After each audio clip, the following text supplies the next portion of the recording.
Hey guys, Mike here. A quick announcement about this episode. We had some issues with Jay's audio mid episode, so you will hear a slight difference in his voice, so apologies for that.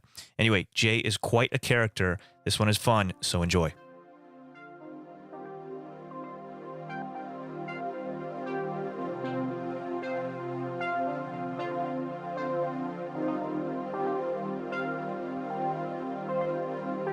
My name is Jay Lamm. I'm the chief perpetrator of the 24 Hours of Lemons, which is an endurance racing series that goes all over the world where complete idiots can take a $500 car and race it for hours on end or until it blows up. I came up with chief perpetrator because I didn't want to be the organizer because we're not that organized. And I didn't want to be the president because what the hell does that mean? I think chief perpetrator is a way to communicate, I'm the guy who's got to be responsible for this stuff, but also to communicate we're not taking this very seriously and don't expect a very intelligent answer from me. It's almost a protective joke.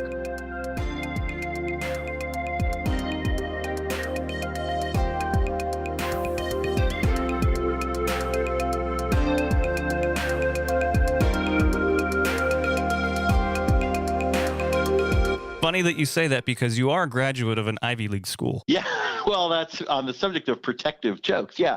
I found that my college education has been singularly useless pretty much from the minute that I graduated. I mean, I'm happy I won, don't get me wrong, but has had absolutely no bearing or benefit to my life whatsoever. It was a lot of fun, and I met some nice people, but sitting up there in the control tower as cars are running into each other and you're dispatching various commands to various places, there's not a lot of American civilization degree that applies to that. At 16, you published your first article. How were you able to do that? So I had this entirely unfair advantage of growing up with my father. My father is Michael Lamm, and he was an automotive journalist. He still is an automotive journalist. He's 84 years old or 83 years old, and he's still publishing stuff every day. He was the managing editor of Motor Trend, and he was the West Coast editor of Popular Mechanics, and he started a bunch of magazines, and he's written a bunch of books. He's probably the best historian of American auto design in the world. I mean, he really knows his stuff. So I grew up watching this and listening to this.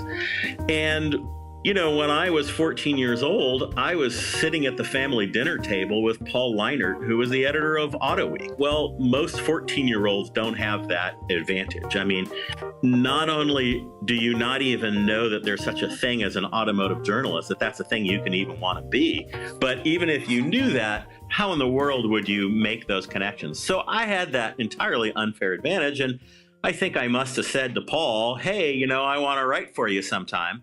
And he would have said, well, who's this little kid? But, I think he indulged me and said, okay, well, when you can drive, go drive something and take some pictures of it and send me a story.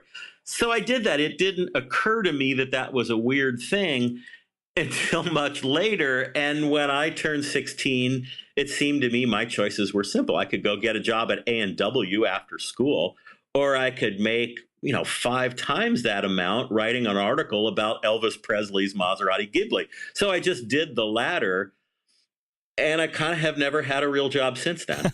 Okay, fair enough. Yeah. Writing and getting an article published at 16 is impressive all in itself. But what's even more impressive, or should I say crazy, is that you wrote about Elvis Presley's Maserati. Yeah. How in the world did that happen? Well, there was this weird little classic car store in Lodi, California. And I grew up in the middle of nowhere between Stockton and Lodi. So there's this funny little classic car store.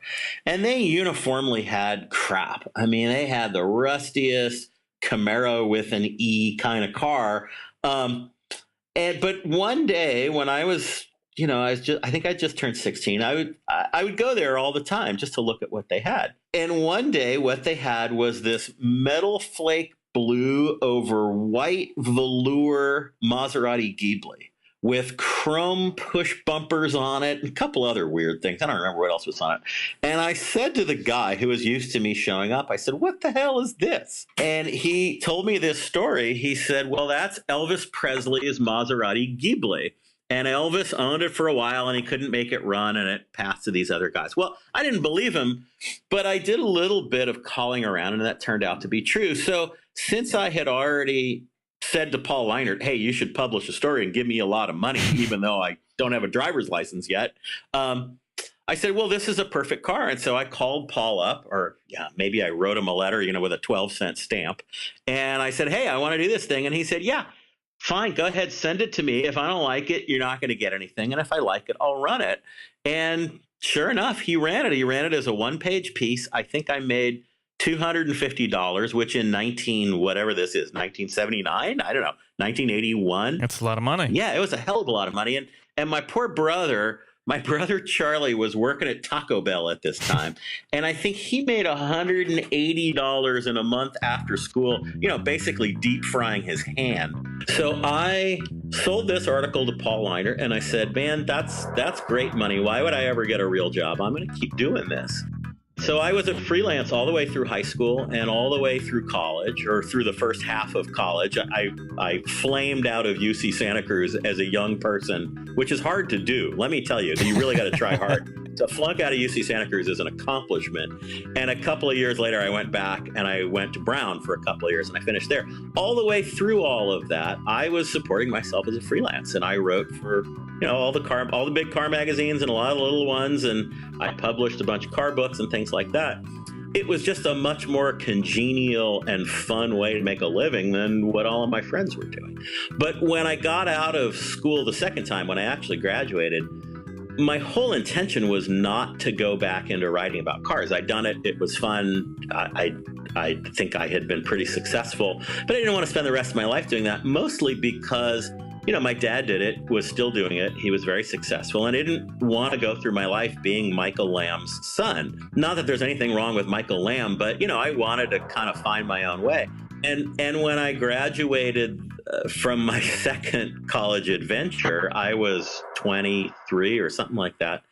And by completely dumb luck, I fell ass backward into becoming the editor of Sports Car International. I had no intention of doing it. It was the last thing I wanted to do, but I had flown from Rhode Island back to Stockton, California to visit my folks for a weekend. I think I was on the way to LA. I don't even know what I thought I was going to do there, but there was an ad in the San Francisco Chronicle that said, looking for someone who knows about car magazines and knows how to write articles. I thought, well, what the hell is this? I got to know what this is. And it was it was the guy who was the publisher of Sports Car International and Excellence and a bunch of other car magazines. They had an office in Novato. He had wanted desperately to get rid of the guy who was editing that magazine, and he put a want ad in the Chronicle. It's ridiculous. I think I was the only guy who owned a typewriter, probably, who responded to that ad. And so I got the job. So I was back in it. And at that point, I think I spent 2.5 years at Ross Periodicals editing magazines. We took on I wound up doing Vintage Motorsport simultaneously for them, took on some other magazines. And once I got out of that, it was pretty clear that I was just going to be in that business forever. So I went from there. It's really interesting. When I started in the early 80s, car writing was still a real career. There were not that many people doing it. There weren't that many outlets, and it was a real profession, and you could make a real living and you could make a real career out of it. What I was getting paid as a freelance for Auto Week in 1981 is exactly the same number of dollars that you get paid for a page in 2018. The world has moved on, but that industry has gotten so difficult and gotten so much less remunerative that it's completely changed from what it was. I think I got in really at the very tail end of what was a golden era of great magazines and good journalists and good pay.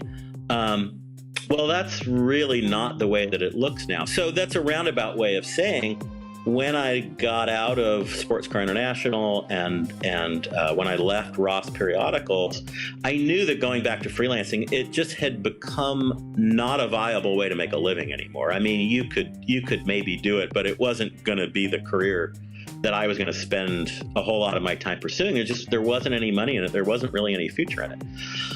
So I said, how else can you solve this problem? I was liking what I was doing. I was liking the people I was working with.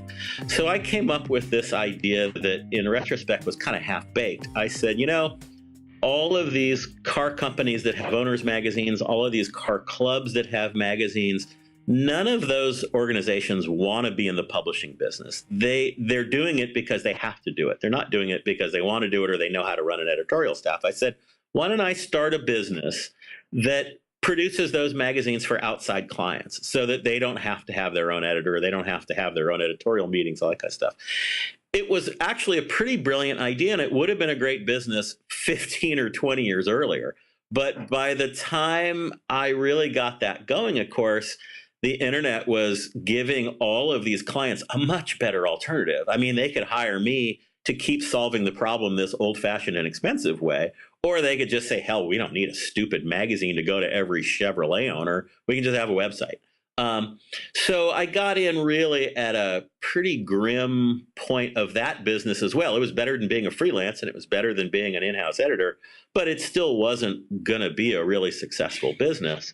And we had some club clients, and we wound up doing a Corvette magazine on contract for Ross periodicals, the mild employer. So we did okay, but it was never going to really be a real business. It was never going to be a really successful business. And then I fell ass backward completely by accident into this racing business, into this junk car racing thing. And that over the course of a few years, it just took off, and it became very clear that as fast as we could shed these magazine clients, and when we started this, I don't know, we had four clients or something like that. The faster we could get rid of them and open up a little time on our docket to put on these junky car races, well, the better for everybody. So that's what we did. And within a few more years, we were just out of the I was just out of the publishing business completely and doing nothing but running around, standing in ice storms, putting on junky car races. And that has turned out to be a much better business and a much more fun way to spend your workday than what we were doing before. Jay, what's weird to me is that you have so much more access to journalism now with the internet. Yeah. I remember reading magazines no more than like 10, 15 years ago, and it was really good stuff. And I mean no disrespect to those writing on the internet today or for magazines today.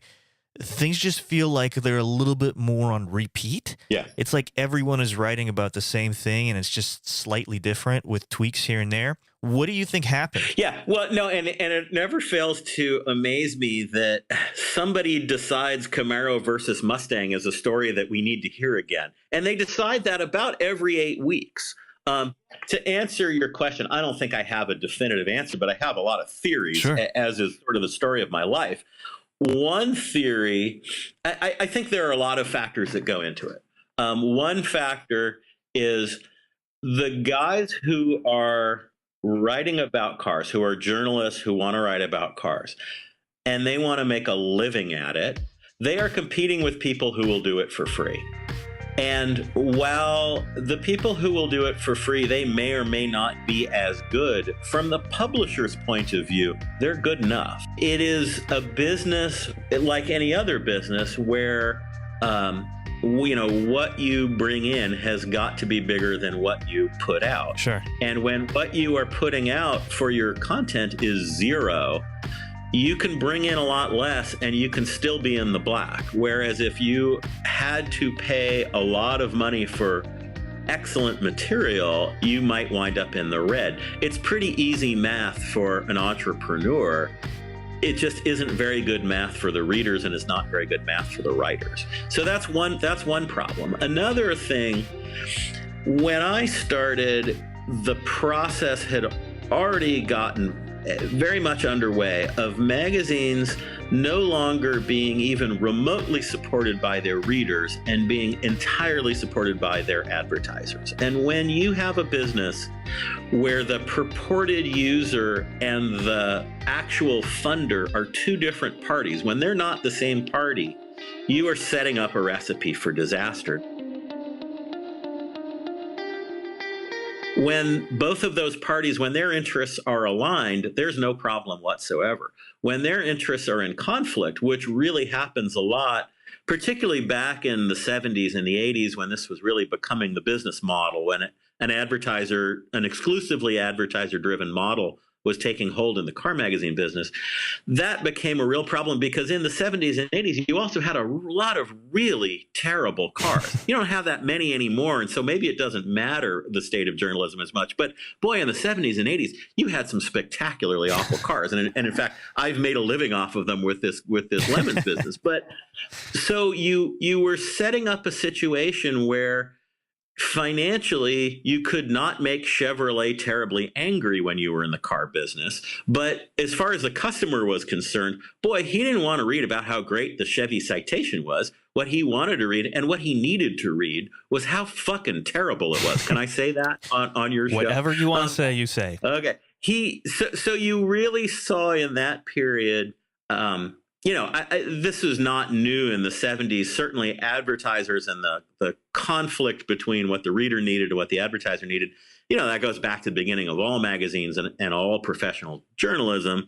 And some companies were much more subject to that than others. I mean, historically, Motor Trend and Peterson, they really did not care, I think, what the reader wanted, and they really cared intimately what the advertiser wanted. And magazines like Road and Track, much less so. It was maybe more the reverse. But in the 70s and 80s, it really became clear that everybody was going to a purely advertiser-driven model. And I think what that did is it lowered the general quality and it lowered the edginess available to a lot of the auto media. And it took a lot of people who were pretty strong-headed people. They were real journalists who kind of had a chip on their shoulder the way the good journalists do. And they looked around and they said, well, I just don't want to do this anymore. I'm going to go find something else to do for a living. This is no fun. I don't want to tell the truth about how terrible this Chevy Citation is and then have some cigar-smoking guy 3 floors above me come in and chew me out for it. I don't need to do that. Screw you. So I think it really changed the complexion of the business. Now, all of that said, there are still a lot of really good guys in the business. I mean, it's fun to sit back and bemoan how this has become a captive world of Frank Bacons who are just out for a free car. The fact of the matter is there's still some really good journalism being done, but it ain't the way that it was. And as far as it being making a living at it, boy, it's gotten really, really hard. All right, Jay, I think it's time for us to transition to something a little bit more lighthearted, which is the 24 Hours of Lemons. I like to call you the pioneer of the hoopties. Well, I think that, I think that's fair. I think that's fair. And I think we wound up accidentally pioneering a lot of things. We didn't set out to invent anything. But I think in retrospect, accidentally, we pioneered a lot of things that people weren't doing. That are pretty common now. And certainly getting these horrible hoopties out there was part of it, yeah. So tell me how the 24 Hours of Lemons was born.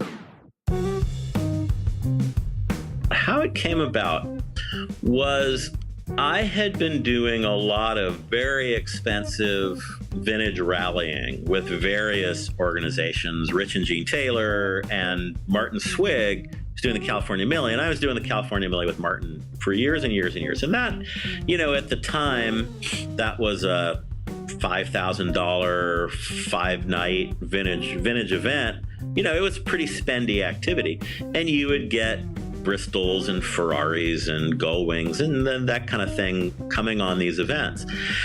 And Martin and I one night were in the bar, I think at the Tonga Room at the Fairmont or something like that. And Martin was going on about how the people who come to these events really know cars. They're the creme de la creme of car enthusiasts. And I said to him, Martin, I don't think that's right. I think a lot of these people are actually just guys who can solve the problem with their car. They can solve that with a checkbook. And if you really wanted to see who understands the stuff and who doesn't, you would take that away. You would come up with an event where you couldn't spend more than $500 on the car, and you'd make them go 500 miles on a road rally. And we kicked that around, and he said, well, I don't really want to do that myself, but if you want to do it, I'll help you. We can work on it together. So we did that, and then we called that the Double 500. And for about 3 years, we did these, Martin and I together, we did these road events where you'd have to go out and find a $500 car, some horrible piece of crap. And then you would, first it was 500 kilometers because we didn't think you could go 500 miles in a $500 car. Well, we did the first one. Hell, every single one of those cars, didn't matter how terrible it was. I mean, they could be on fire. They could all go 500 kilometers. That was easy. So then we said, okay, well, we better make this 500 miles because that wasn't hard enough. Well, it was the same thing. I mean, we'd go out. I found this, this $20 Datsun 810 station wagon. No problem. 500 miles, not a problem. So we kept doing that. And after about the third year, I said to Martin, look, this isn't hard enough. We're not breaking these cars. This isn't enough of a challenge. We get to the end of these things. Everybody's sitting around at the restaurant or everybody's sitting around at the bar. Nobody's got any good stories about crap that blew up. I said, what we need to do next is we need to go rent a racetrack and do this for 24 hours. And Martin said, well, I don't want anything to do with that. He said, if you want to do that, I mean, we're having fun here, but I've had about all of this crap that I think I need to do.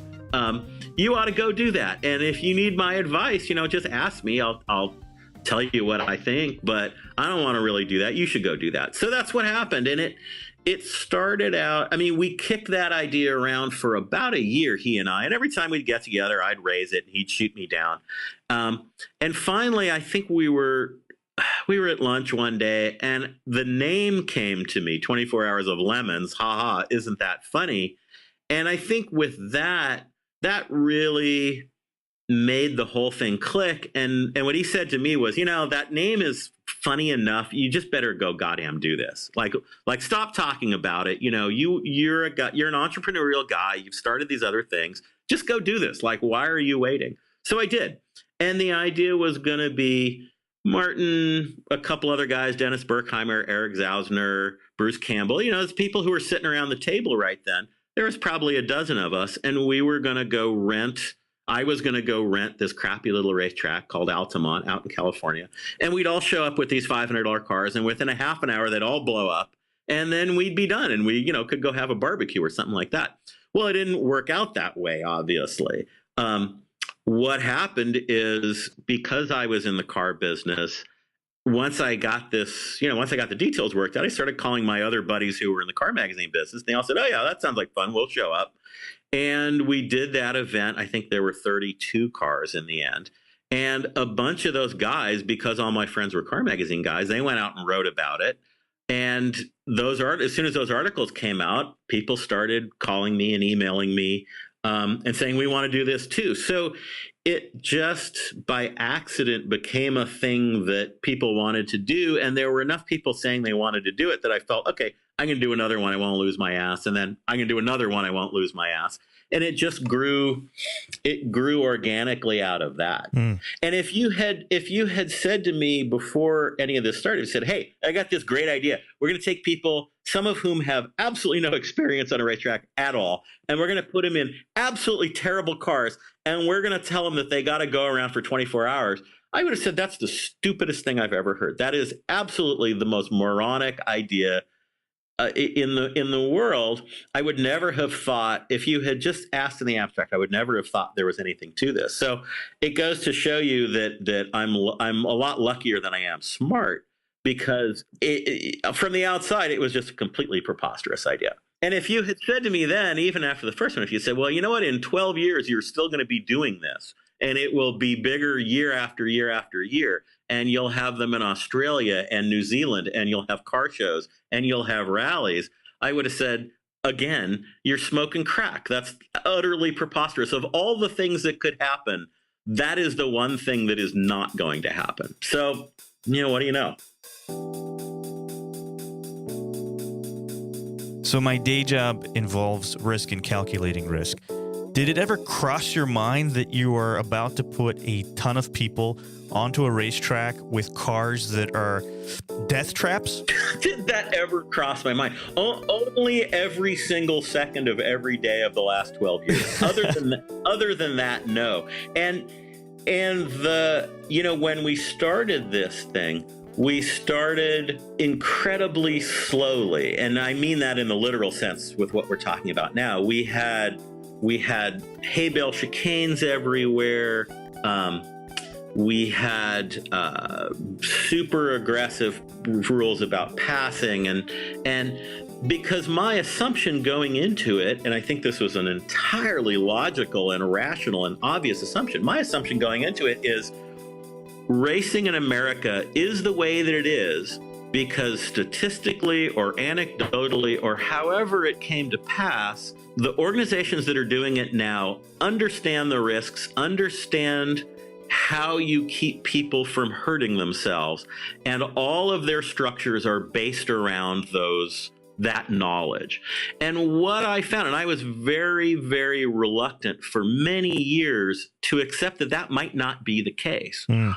In fact, well, there are a couple of things that come out of that. One of them is that Dan Radowitz, who was our original event manager, and a really, really smart guy with a lot of experience running races, and he had run the CSRG Vintage program for many, many years, and he had run Martin's California Melee events for many, many years. And Dan really knows his stuff. He's still doing it. And Dan said to me really early on, the people that are going to get into trouble here are not the guys who've never been on a racetrack. If you've never been on a racetrack, you have a really healthy sense of fear. You slow the hell down when you're coming into a corner because you don't know what's going to happen. He said the guys that you really are going to need to figure out how to keep them safe, these are the guys that have 3 years of SCCA or maybe 10 races somewhere else or a bunch of track days. It's going to be the guys who think that they're better than they are and who think they understand what's happening more than they do. He said the complete amateurs, they're not the problem. I didn't believe that going into it, but it became pretty clear pretty quickly that fundamentally that was right. Now, the other piece of this is when I made the decision to go ahead and do this, I mean, I'm a pretty anxious guy. My personality makeup is primarily about fretting and anxiety. And this is not a good mix for me. I mean, this is a really bad business for me to be in. And I try to wrap my brain around this after the first one. The first one I figured, well, hell, I mean, if I kill anybody, it's just Eric or Dennis. I mean, what the hell, we're all friends. But once it became clear that really people were coming and they were, real guys, and they were kind of expecting a certain amount of professionalism here.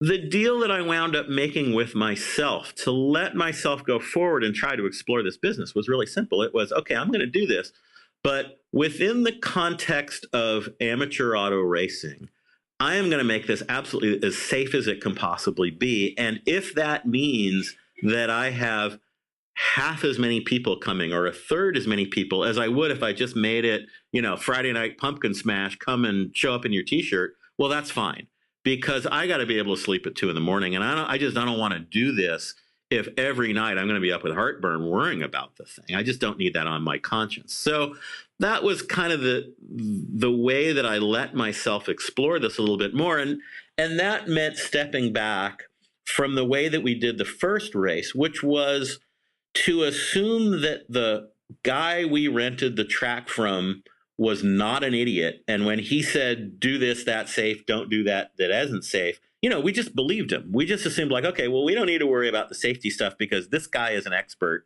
and he's guiding us. Well, we learned after that first event that that's ridiculous. I mean, this guy is, not only is he not an expert, but he's actively wrong about a lot of things. So let's step back and let's say, okay, what are the cage specs for the major amateur series that are already out there? Where are those good and where could they be better? What are the rules about how you punish infractions? How do we make that more aggressive than what's already happening out there? And how do we represent ourselves with our customers so that very quickly 10% of any racing field is going to be 90% of the trouble. They're going to be the guys causing the impacts. They're going to be the guys making other people have a bad time. They're going to be the guys pushing the envelope too far. How do we represent ourselves? How do we brand ourselves? And how do we write our rule book? And how do we get our rule book out there and understood in a way that gets those 10% of guys to just go someplace else, to understand that this is not their scene. There's a lot of other places they can be. they don't want to be around us and we don't want to be around them. And that took a little while. I'd say the first couple of years of our series, one of the prime goals of pretty much everything we did was establishing a culture where that kind of guy, the trophy addict, the guy who is going to win or crash, the guy who, if he doesn't win, he's going to be pissed off, he's going to ruin it for all the guys around him, that those guys just, they don't want to be with us. And I think we did a pretty good job of that. And we did things like, back in the day, in the first couple of years of the series, we would hand out ballots to every team with all the other teams on the ballot, and they would get to vote for one car that was going to get crushed at the end of the weekend. And that was a real incentive for two things. One, don't be an asshole out there, because the guy that you hit, the guy that you push off in turn 3, he's got a vote, and he might actually get revenge on you for that. And it also very quickly communicated to a certain kind of competitor, boy, I don't want to go there. I don't want to build a car and then have some angry guy be able to crush my car. Fuck that. So it did both of those things. So we did that, and we did a few other kind of high publicity tricks to sort of brand ourselves as, hey, we're not that. We're not about pushing other guys around. We're about, let's get out there and not hurt people and not throw our weight around. And if you want to do that, go, there's every other racing series in the world. That's a roundabout answer to your question. But the risk, my primary role every day is risk management. I mean, that's really what race organizing is about. And the degree to which you understand that and accept that there's a little bit of froth off the top in terms of customers that you're just going to have to sacrifice to get to an acceptable level of risk. You just have to do that, or else it's just not it's not a sustainable activity unless you're prepared to look at it that way. At least, I mean, it's not for me. Sure. Yeah, that makes sense. As soon as you have someone die on the racetrack, that could deflate things very, very quickly. Boy, it sure does. And I will say, it's no fun to contemplate that what we are doing is inherently dangerous, but it is. And because we have these funny looking $500 cars, and because we welcome everyone, and because we don't mandate some whole 5-year school program, and we can talk about that in a second too, but because of all those things, I think from the outside, people look at 24 Hours of Lemons and they assume that the cage rules, the seat rules, the on-track flagging, and the punishments for transgressions, they assume that all of that's kind of funny and slapdash and half-assed too. But of course, if you stop and think about it for half a second, you realize, no, because of all of those things, the rules, the cages, the flagging, those all have to be twice as aggressive and twice as sturdy and twice as conservative as they do in, SCCA or NASA. How do you walk that fine line between seriousness and fun? Because from the get-go, when you hear the name 24 Hours of Lemons, you automatically assume that this is more about fun than it is about anything else, because racing is a competitive sport, and it does come with the territory of major, major risk. Yeah, how do you maintain that fine line of, okay, here's the serious aspect of it, and here is me wearing a suit that has a car with a lemon on it? I always like to use the example of the chicken suit. The guy wearing the chicken suit in the paddock is sort of my shorthand for a Lemons guy versus a normal SCCA guy or an IMSA guy. You're really talking about walking two lines. You're talking about walking a branding line, which will define who is interested in coming out to play with you. And you're talking about walking a physical safety line. And those two things, they're related, but they're not the same. The physical safety line, the very first thing you look at is, driver training programs in some of these, in some of these other existing legacy series.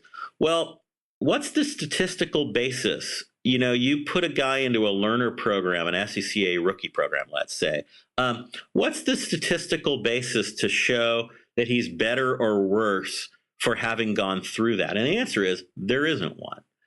you're left, unfortunately, with your own anecdotal experience. And anecdotally, what we started to see very quickly is that a little knowledge could be a little knowledge is required, obviously, and people have to have the fear of God instilled in them. And they have to understand that the price of screwing up will be immediate for them. Most of the time, 999 times out of 1,000, or 9,999 times out of 10,000, if you screw up on a racetrack, it's a complete non-event. You leave the track, maybe you might tap a guardrail or a hay bale or whatever, and you come back and it's a complete non-event. Nothing bad happens. The problem is that one time in 10,000, it is a huge problem. Somebody gets hurt or somebody gets killed. And so what you need to do from the organizer standpoint is you need to reduce the number of times that that's happening. You don't want to get to 10,000. You want, over your career, you want that to be 1,000 and not 10,000. And then maybe you've got a chance to have a long period where you don't have that bad outcome. It's all just a game of statistics and random chance. And sooner or later, bad things will happen, but you try to minimize the opportunities for those to happen. Well, how do you do that? Well, the first way you do that is, in most racing, if you go flying off the track and you get back on the track, no harm, no foul, because nothing bad happened to you. Well, we don't look at it that way. What we look at it as, well, that's one more of our freebies that just got used up unnecessarily. You're going to call that guy in and you're going to make him sorry that he went off the track, because even though it was a non-event this time, is next time going to be the one where there is a safety worker out there picking up part of a car or doing something else and he's going to get hit and hurt? You have to cut down the number of those things by making a real price be paid, even when a bad outcome didn't happen. Just doing something stupid and setting up a chain of events where a bad outcome could happen, the guy's got to pay a real price for that. Now, obviously, you can't do that every time. In fact, we're not omniscient. We're not omnipotent. Our flaggers are not omniscient. People get away with stuff all the time. But you have to at least do the best that you can to make it kind of a realistic expectation that if you screw up and you do something that could be dangerous under the wrong circumstances, you're going to pay a personal price for it. So that's part one. Part two is you look at the ways that, let's say, SCCA has traditionally dealt with these risks. And I don't mean to keep picking on the SCCA. They do a lot of things very well, and they manage a lot of very complicated moving parts. And I think for the most part, they do it very well. They have a lot of experience. But they also do a lot of things out of a legacy from, that probably made sense in 1957. It probably made sense to look at things in a certain way because Tom Tam O'Shanter in his Triumph TR2, if he went off the road, he was dead. He flipped that car and he cut his head off and he was stone dead. It's probably not the environment that we have now, where we kind of understand fire and we kind of understand VMAX and we kind of understand impacts and we kind of understand cages. It's not to say that it's any less risky, and it's not to say that you're in any way less attentive to it, but I think the real risks are different. And I think that the situation now, there's a lot more to be feared from a guy who thinks he's better than he is than a guy who knows he's not very good. So that's part of it too. Now, to talk about the branding piece, the way I look at this, we're doing a thing that is inherently conflicted. We are running a competitive series for people who really don't feel like being competitive. And most of the people that I think, Lemons draws Indy 500 winners, 24 Hours of Le Mans winners. I mean, real serious guys. But for the most part, those guys are coming because they want a very different experience than what they're used to in their professional or their serious amateur lives.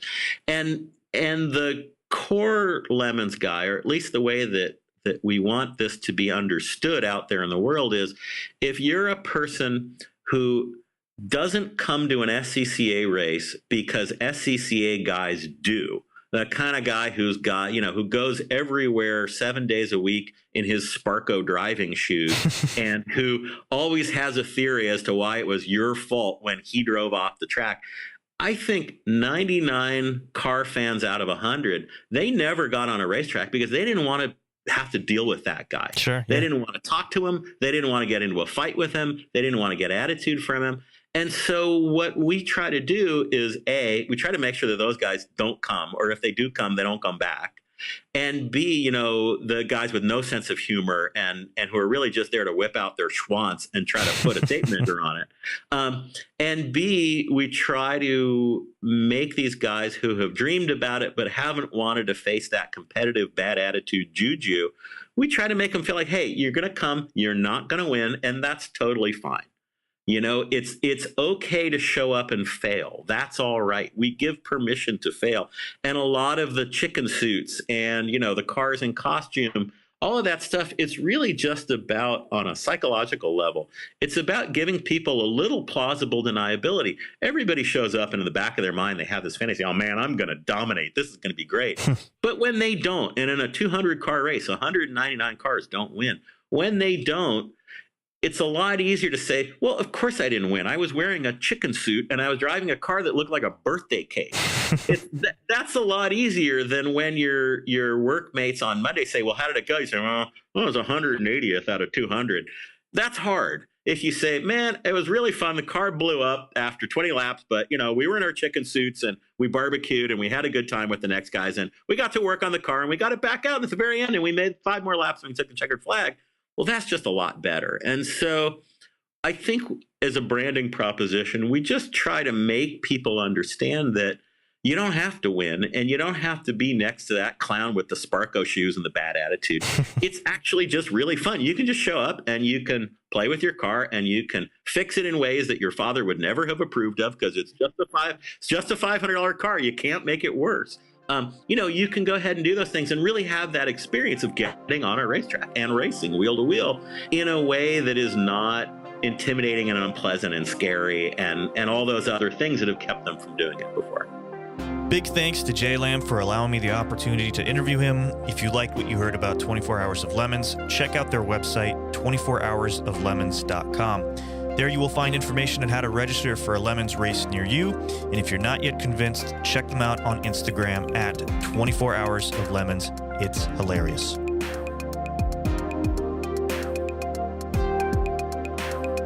The Road Stories podcast is recorded and edited by me, Michael Senderovich. Music in this episode is provided by Clarence and the Road Stories Project. And if you like the show, please write us a review wherever you listen. It helps the show greatly. And lastly, make sure to follow me on social media at Road Stories Mike for exclusive content. Thanks so much for listening.